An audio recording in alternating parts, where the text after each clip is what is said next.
أعوذ بالله من الشيطان الرجيم يا أيها الذين آمنوا لا تتبعوا خطوات الشيطان ومن يتبع خطوات الشيطان فإنه يأمر بالفحشاء والمنکر۔ عزیز طلبہ کرام، سبق نمبر 297 سورۃ النور، آیت نمبر 21۔ اس رکوع کے اندر بقیہ آداب کا ذکر ہے۔ پہلی جو 10 آیتیں تھیں وہ حضرت عائشہ رضی اللہ تعالیٰ عنہ کی عفت اور پاک دامنی کے بیان میں تھی، اور یہ آیات بھی اسی سلسلے کے اندر ہیں۔ تو اس آیت نمبر 21 کے اندر 5واں نمبر کا ادب ہے کہ منافقین کی ہاں میں ہاں نہ ملاؤ، ان کی باتوں کے پیچھے نہ جاؤ اور ان کی پیروی نہ کرو، بلکہ اس لیے کہ منافقین اور شیطان بے حیائی اور برے کاموں کی عادت ڈالتے ہیں اور معاشرے کے اندر فساد اور بگاڑ پیدا کرتے ہیں، تو لہٰذا ان سے اجتناب رکھو۔ شیطان الانس ہے یا شیاطین الجن ہے، وہ انسانوں میں سے ہے یا جنات میں سے ہے، جو بے حیائی کا پرچار کرتے ہیں اور بے حیائی پھیلاتے ہیں اور معاشرے کے اندر فساد اور بگاڑ کا سبب بنتے ہیں، تو ان سے اجتناب کرو، ان کے نقش قدم سے دور رہو اور ان کے ساتھ مت رہو۔ یا ایھا الذین آمنوا، اے ایمان والو، لا تتبعوا خطوات الشیطان، نہ پیروی کرو، مت چلو شیطان کے قدموں کے پیچھے۔ خطوات جمع خطوتن کی، اور خطوہ کہتے ہیں اس فاصلے کو ما بین القدمین، جو دو قدموں کے درمیان میں فاصلہ ہے۔ مراد ان کے نقش نگار، ان کے وسوسے اور ان کی باتوں کے پیچھے نہ چلو۔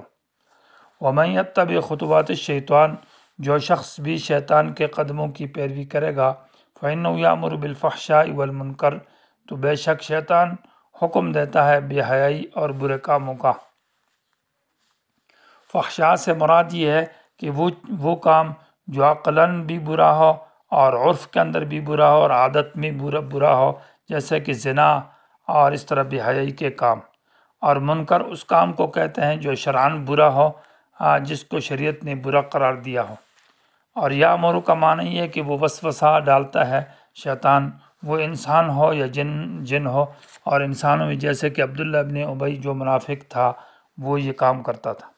ولولا فضل اللہ علیکم ورحمتہ، اگر اللہ کا فضل تم پر اور اللہ کی رحمت نہ ہوتی تو ما زکا منکم من احد ابدا، تم میں سے کوئی بھی پاک نہ رہتا، بچ نہ سکتا بدنامی سے اور برائی سے اور گناہ سے۔ ولیکن اللہ یزکی من یشاء، لیکن اللہ تعالیٰ پاک رکھتا ہے جس کو چاہتا ہے، اللہ سننے والا ہے، جاننے والا ہے۔ فضل اللہ سے مراد انزال القرآن ہے کہ اللہ کا فضل تم پر نہ ہوتا، یعنی اللہ تعالیٰ نے یہ قرآن اتارا ہے، یہ اللہ کا فضل ہے۔ اور رحمت سے مراد انزال سورۃ النور، سورۃ نور کا نازل کرنا ہے۔ یا فضل اللہ کا معنی یہ ہے کہ اللہ کا فضل یہ ہے کہ اللہ تعالیٰ نے انسان کو گناہوں سے حفاظت کی اور گناہوں سے بچا کر رکھا ہے۔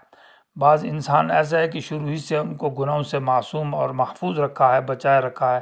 یہ اللہ تعالیٰ کا فضل ہے، اللہ تعالیٰ کی مہربانی ہے کہ اللہ تعالیٰ کسی انسان کو گناہوں سے نہ بچائے تو انسان کے اندر خود ایسی طاقت نہیں ہے اور خود اس طرح کی وہ کمال نہیں ہے کہ وہ انسان گناہوں سے بچ سکے، کیونکہ اس کے اندر شہوت ہے اور اللہ تعالیٰ نے وہ مادہ اور جذبات رکھے ہوئے، اس کے یہ اختیار اور قابو میں نہیں ہے کہ وہ گناہوں سے بچ سکے۔ بس اللہ کا فضل ہوتا ہے کہ اللہ تعالیٰ اس کو بچائے رکھتا ہے۔ ورحمتہ سے مراد یہ ہے کہ اللہ تعالیٰ جب انسان سے گناہ ہو جاتے ہیں تو پھر اس کی توبہ قبول کرتے ہیں اور اس سے وہ گناہ معاف کرتے ہیں اور وہ گناہ کے اثر اس سے دور کر دیتے ہیں۔ تو یہ بھی اللہ کی ایک مہربانی ہے، اللہ کی رحمت ہے۔ یہ چیزیں نہ ہوتی تو ما زکا منکم من احد ابدا، کوئی بھی تم میں سے پاک نہ رہتا، یعنی اللہ نہ بچائے تو کوئی پاک صاف نہیں رہ سکتا، لیکن اللہ پاک رکھتا، اللہ بچاتا ہے اور اللہ توبہ قبول کرتا ہے اور اللہ گناہوں کے اوپر پردہ ڈالتا ہے، اس لیے ما زکا منکم من احد ابدا ہے۔ معنی یہ ہے کہ اللہ نے گناہوں سے بچایا اور گناہوں کے اوپر پردہ رکھا، اس لیے ورنہ یہ پردہ اور یہ بچانا نہ ہوتا تو تم میں سے کوئی بھی پاک صاف نہ رہ سکتا، سب بدنام ہو جاتے اور سب ذلیل ہو جاتے۔ ولیکن اللہ یزکی من یشاء، لیکن اللہ تعالیٰ جس کو چاہتا ہے تو اس کو پاک رکھتا ہے اور اللہ اسی کو پاک رکھتا ہے جو اللہ سے ڈرتا ہے اور اپنی پاکی کا اللہ سے مدد مانگتا ہے، اور ساتھ ساتھ وہ اسباب کے درجے میں صفائی اور پاک دامنی اور گناہوں سے بچنے کا اللہ تعالیٰ سے مدد مانگتا ہے اور اس میں کوشش کرتا ہے۔ واللہ سمیع علیم، اللہ ہر بات کو سننے والا ہے۔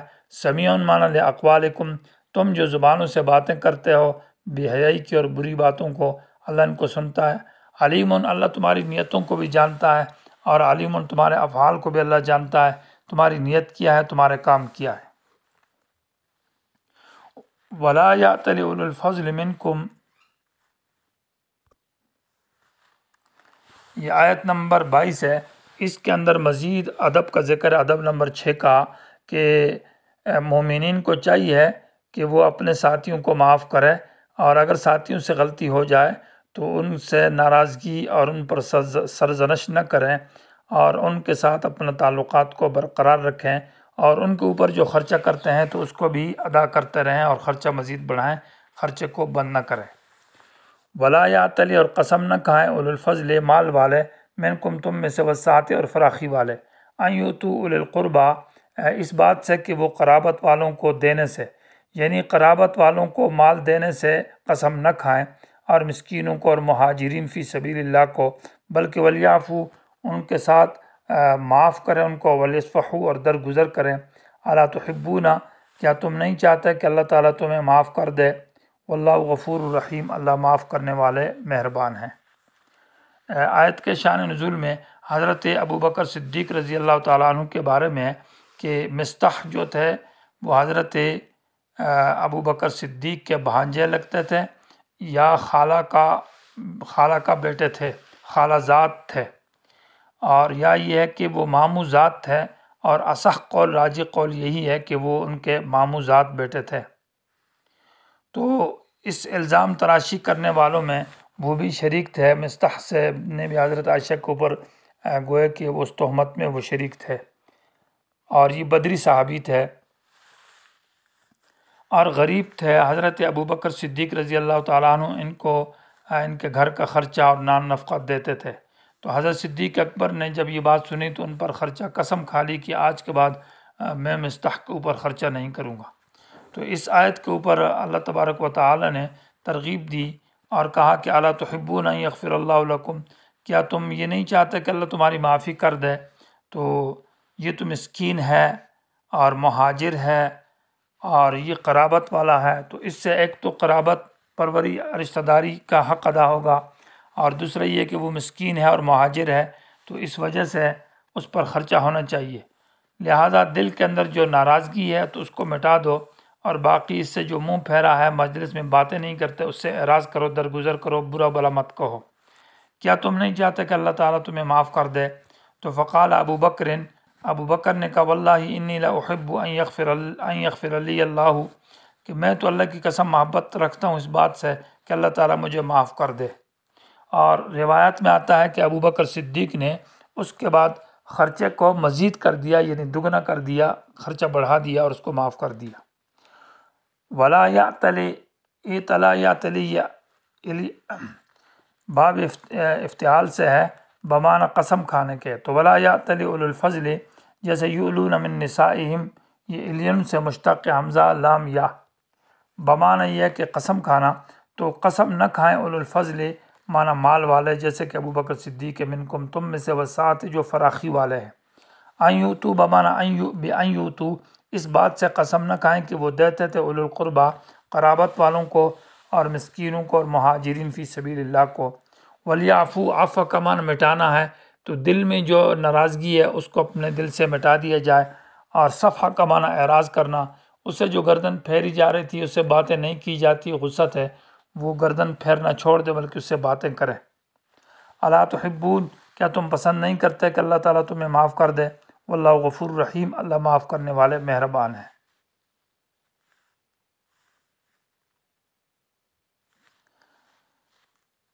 ان الذین یرمون المحصنات الغافلات المؤمنات لعنوا فی الدنیا والآخرہ، اس آیت کے اندر وہ لوگ جو الزام تراشی کرنے والے تھے، یعنی وہ دونوں جہانوں میں ملعون ہیں اور ان کے لیے سخت ترین سزا ہے، یعنی سخت ترین سزا دیے جائیں گے، اور ان کے گواہ بھی قیامت کے دن خود ان کے اعضاء ہوں گے۔ یقیناً وہ لوگ یرمونا جو تہمت لگاتے ہیں المحصنات پاک دامن عورتوں پر، الغافلات جو بے خبر ہیں یعنی بھولی بالی ہیں، المومنات جو مومن ہیں، لعنوا فی الدنیا والآخرہ ان پر لعنت کی جائے گی دنیا اور آخرت میں، اور ان کے لیے عذاب عظیم ہے۔ یرمون بمعنی یستحلون کہ ہے یعنی وہ تہمت لگانے کو حلال سمجھتے ہیں۔ المحصنات معنی جو پاک دامن عورتیں ہیں، الغافلات معنی جو بے خبر ہے یعنی جن کے دلوں میں گناہ کی اور بے حیائی کی بات دل میں کھٹکتی بھی نہیں ہے اور خیال بھی نہیں آتا، توجہ ہی نہیں ہے، جو حضرت عائشہ رضی اللہ تعالیٰ عنہ اور ازواج نبی ہے، اور حکم عام ہے تمام مومن عورتوں کے لیے شامل ہے۔ لعنت کا مطلب یہ ہے کہ اللہ کی رحمت سے دور ہے، اللہ کا قہر و غضب ہے ان کے اوپر دنیا اور آخرت میں، اور ان کے لیے عذاب عظیم ہے۔ یہ عذاب عظیم ان کو کب دیا جائے گا؟ تو یوم تشہد، یہ ظرف ہے عذاب عظیم کے لیے۔ یوم تشہد جس دن گواہی دیں گے ان کے خلاف، السنتہم ان کی زبانیں، وہ زبان بھی کہے گی کہ ہم سے انہوں نے یہ بدگمانی اور تہمت لگائی ہے، وایدیہم ان کے ہاتھ، اور ارجلہم ان کے پاؤں، بما کانوا یعملون جو کچھ انہوں نے کیا ہے اور جو کچھ یہ کرتے ہیں۔ ہاتھوں سے جو اشارہ کیا ہے کہ یہ فلاں شخص ہے، اس نے یہ فلاں بدکاری کی ہے، تو ہاتھوں کے ساتھ کسی پر تہمت لگا کر زبان سے الفاظ بولے جاتے ہیں، ہاتھوں سے اشارے کیے جاتے ہیں، اور پاؤں سے اس مجلس کی طرف جایا جاتا ہے، اور وہاں مجلسوں کا قائم کیا جاتا ہے، وہاں دوڑ دھوپ کرتے رہتے ہیں۔ یومئذ یوفیہم اللہ دینہم الحق، اس دن اللہ تعالیٰ ان کو پورا پورا بدلہ دے گا۔ دینہم معنی سزا، اللہ تعالیٰ پورا پورا دے گا ان کو، دینہم معنی ان کی سزا، الحق کو جو پوری سزا ہوگی، الحق کا معنی جو مطابق ہے، جو واقع میں جو سزا ہے اور جو سچی سزا ہے وہ اللہ ان کو دے گا۔ وَيَعْلَمُونَ أَنَّ اللَّهَ، اور یہ لوگ جانتے ہیں کہ ان اللہ هو الحق کو، بے شک اللہ ہی سچی ذات ہے۔ هو الحق معنی اس کی الوہیت اور اس کی خدائی سچی ہے، المبین معنی اس کی حقانیت بالکل واضح ہے، وہ سچی ذات ہے۔